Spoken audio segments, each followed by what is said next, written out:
de psychiatrie qui a porté sur un certain nombre de problématiques que nous rencontrons dans notre pratique quotidienne. C'est le problème des addictions et le problème des troubles du comportement alimentaire. Alors vous allez me dire quel est le lien? Le lien, c'est que c'est des pathologies qui sont d'abord largement méconnues, notamment en ce qui concerne les troubles du comportement alimentaire, et surtout insuffisamment prises en charge. Donc le but de cette journée, justement, c'est de sensibiliser tous les professionnels qui sont en lien, en rapport avec les malades qui souffrent de ces pathologies, pour pouvoir les former, les sensibiliser et leur donner un certain nombre d'éléments dans la compréhension de ces problèmes et leur prise en charge. C'est avec très grand plaisir cette année qu'on a organisé en coaction avec la clinique Porte de l'Eure cette journée, première journée psy-hongroise, en espérant effectivement beaucoup d'autres journées derrière. La clinique des Portes de l'Eure s'est implantée voici maintenant 4 ans sur le territoire. L'hôpital public est pour nous une référence importante, dans la mesure où il accueille les urgences et où les patients, tôt ou tard, feront effectivement un séjour. Donc nous apportons plusieurs compétences de spécialité qui viennent donc enrichir l'offre de soins. Et ça ne peut se concevoir que s'il y a un fort partenariat entre ces structures. Les structures isolément, je dirais, n'ont pas beaucoup d'avenir. L'union fait la force, si vous voulez, d'une certaine façon.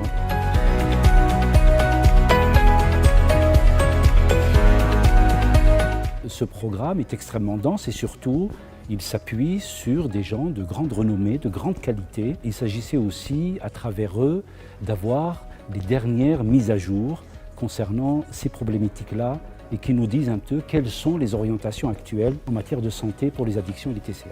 C'est que finalement la douleur permet la connaissance, permet la conscience de soi. Ceci est largement véhiculé dans nos sentiments, dans la vie quotidienne. Lorsqu'on fait face à un stress psychologique, social, émotionnel, on a tendance à en parler dans des termes viscéraux ou corporels, ce que font largement les artistes. Et d'ailleurs, quand on est face à un événement fantastique, on a tendance à dire « pince-moi pour me dire que j'existe et que je ne rêve pas ». Donc les femmes ont une addiction préférentiellement à la nourriture, en particulier le chocolat. L'addiction sexuelle, c'est plutôt les hommes. Le jeu, les hommes ont une prévalence plus élevée du trouble, mais par contre les femmes, lorsqu'elles commencent à s'intéresser au jeu, elles progressent plus vite vers les conduites addictives. Les troubles mentaux et les troubles liés à l'utilisation d'alcool représentent un fardeau important sur le plan de la santé publique. Et on voit que lorsqu'on rentre dans le détail, on a toutes les pathologies psychiatriques reconnues par le DSM, pour lesquelles nous avons à côté aussi les pathologies addictives extrêmement bien représentées. La dictologie, entre guillemets, ou les addictions sont un problème de santé publique et de société pour lesquels nous avons mis en place des éléments de bonne pratique, des recommandations. Il y a un maillage qui est en train de se mettre en place de cliniciens de plusieurs spécialités. Il n'y a pas évidemment que les psychiatres. Évidemment, on a au cœur l'usager, mais on a la médecine de ville, les médecins généralistes, quelques spécialités qui sont concernées au premier plan comme les psychiatres, les hépatologues, les pneumos et d'autres. Et donc, il est ultra important pour les psychiatres de connaître un tout petit peu ce profil de patient et de savoir travailler avec les autres disciplines. Alors, les expériences actives de sevrage, l'exposition à des aliments interdits, les méthodes TCC, permettent aux patients de reprendre le contrôle, d'être actifs sur ce qu'ils veulent pouvoir oser.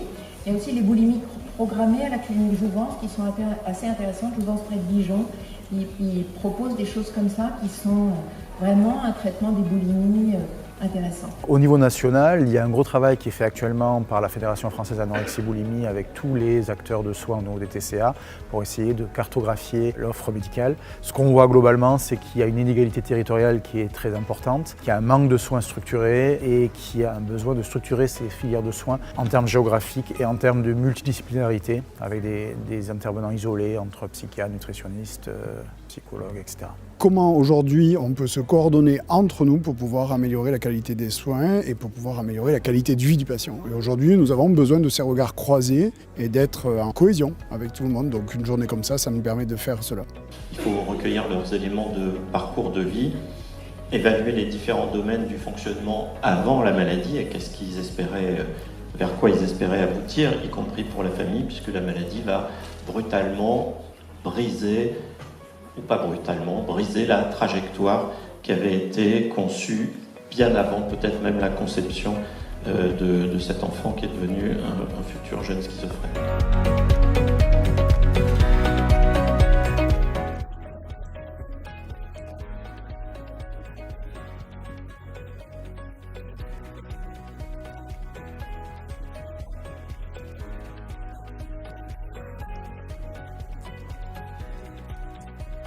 L'approche pluridisciplinaire qui est vraiment bien mise en avant, avec à la fois un versant d'addictologie, un versant sur de la suicidologie, un versant effectivement diététique et aussi clinique sur les troubles des conduites alimentaires.